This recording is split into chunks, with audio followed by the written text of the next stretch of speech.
વડોદરાના રોડ રસ્તાઓ ઉપર ભૂવાનું સામ્રાજ્ય જોવા મળી રહ્યું છે। ઠેર ઠેર ભૂવાનું સામ્રાજ્ય જોવા મળી રહ્યું છે વડોદરા ખાતે। ત્યારે વડોદરા ભૂવા નગરી બન્યું હોય તેવું લાગી રહ્યું છે। અકોટા મુજમહુડા રોડ ઉપર આ ભૂવો પડ્યો છે। માહિતી મળી રહી છે એક જ રોડ ઉપર કુલ 3 ભૂવા પડવાની ઘટના સામે આવી છે। મસ્ત મોટા ભૂવા રાહદારી રસ્તાઓ ઉપર પડ્યા છે। ત્યારે ભૂવાના કારણે લોકો ભારે હેરાન પરેશાન થઈ રહ્યા છે।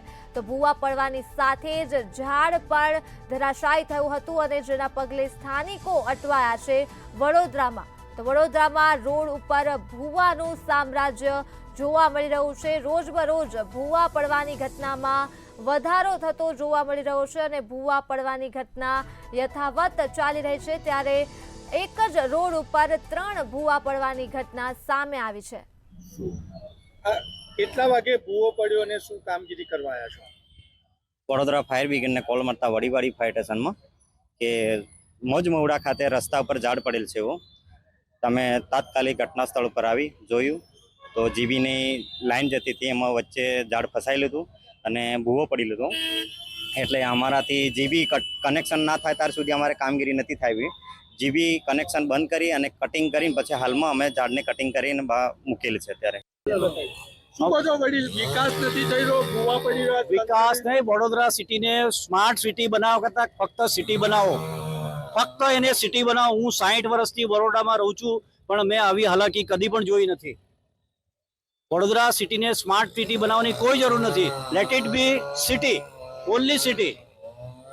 રોજ ભૂવા પડી રહ્યા છે અને રોજ ને રોજ કેવું ને કોઈ જગ્યાએ ભૂવા પડે છે। આજે આ જગ્યા પર પડ્યો, આજથી 15-20 દિવસ પહેલા એની બરોબર સામેની સાઈડ પર ભૂવો પડ્યો હતો।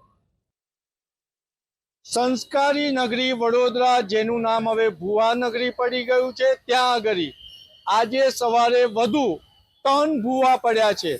આપ જોઈ શકો છો, આ મુજમહુડા રોડ છે।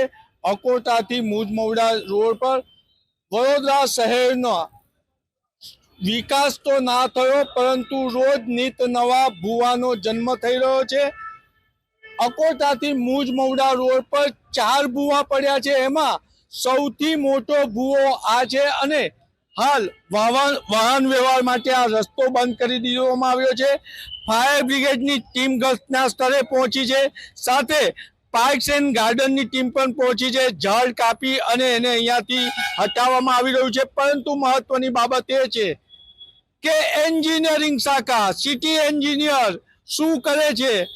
ક્યાંક ને ક્યાંક પાણી પુરવઠા અને ડ્રેનેજ વિભાગની કામગીરીની પાપે જ વિકાસ તો શહેરનો નથી થઈ રહ્યો પરંતુ રોજ નિત નવા ભૂવા પડી રહ્યા છે।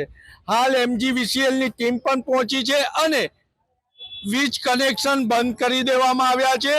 ત્યારે મહત્વની બાબત છે કે વડોદરા શહેરમાં વિકાસ નથી થઈ રહ્યો પરંતુ ભૂવા જન્મ લઈ રહ્યા છે। ત્યારે તંત્ર ક્યારે જાગશે તેવું નાગરિકો પૂછી રહ્યા છે અને મહત્વની બાબત છે, હજુ પણ પાણી પુરવઠા, ડ્રેનેજ વિભાગ તેમજ સિટી એન્જિનિયર એસી ઓફિસમાં બેસી અને માત્ર વિકાસના નામે ખર્ચાની ફાઇલો પર નોટિંગ કરી રહ્યા છે। નિલેશ બ્રહ્મભટ્ટ, મંતવ્ય ન્યૂઝ, વડોદરા।